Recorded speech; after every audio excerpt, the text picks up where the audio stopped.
आगे बढ़ेंगे और खबर शामिल कर लेंगे भक्कर से। हमारे city bureau chief Rizwan Aulakh की रिपोर्ट के मुताबिक जहां पर एक कॉलेज का इफ्तिताह के लिए मीटिंग मुनाकिद की गई। एमएनए भक्कर सरदार रशीद अकबर खान नवानी ने कहा है कि भक्कर में मेडिकल कॉलेज का कयाम अव्वलीन तरजीह है। जिमनी इलेक्शन PP 93 भक्कर से नवानी अवामी महाज की तरफ से साबिक सूबाई वजीर सईद अकबर खान नवानी को उम्मीदवार नामजद कर दिया गया है।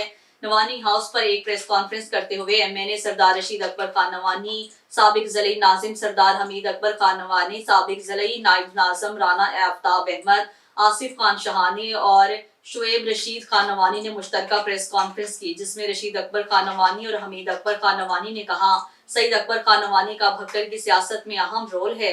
सईद अकबर खान की ख्वाहिश थी कि शुएब रशीद खान इस दफा PP 93 से इलेक्शन में हिस्सा लें, लेकिन हमने मुतफिका तौर पर फैसला किया है कि सईद अकबर खान ही PP 93 से इलेक्शन लड़ेगा।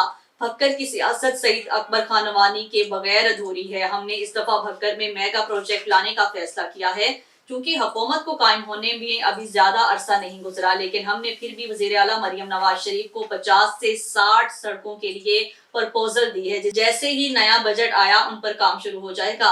रिजवान औलख की तरफ से सवाल किया गया है कि मेडिकल कॉलेज का कयाम भक्कर के लिए बहुत जरूरी है, तो क्या आपके मेगा प्रोजेक्ट में ये प्रपोजल शामिल है? जिस पर सरदार रशीद अकबर खान नवानी और सरदार हमीद अकबर खान नवानी ने यकजुबान होकर कहा, मेडिकल कॉलेज का कयाम हमारी अव्वलीन तरजीह है।